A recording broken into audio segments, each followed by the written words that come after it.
برطانیہ کی نئی ویزا پابندیوں سے پاکستان سے برطانیہ اسکالرشپ پر پڑھنے جانے والے طلبہ کیسے متاثر ہوں گے؟ خبردار!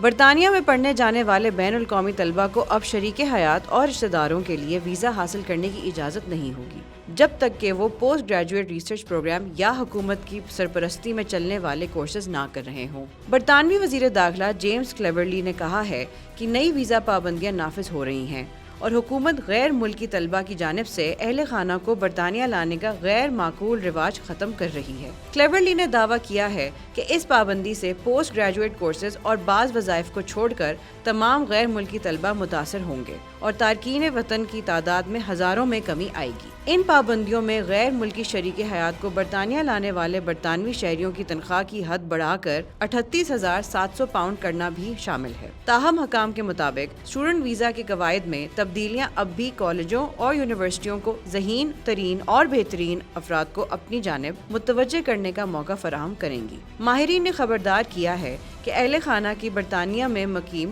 غیر ملکی طلبہ کے پاس آنے پر پابندی سے جماعت متاثر ہو سکتی ہے، جو غیر ملکی طلبہ کی جانب سے ادا کی جانے والی فیسوں کے ذریعے حاصل ہونے والی آمدنی پر انحصار کرتی ہے۔ یہ پابندی بین الاقوامی منزل کے طور پر برطانیہ کی ساکھ کو نقصان پہنچا سکتی ہے۔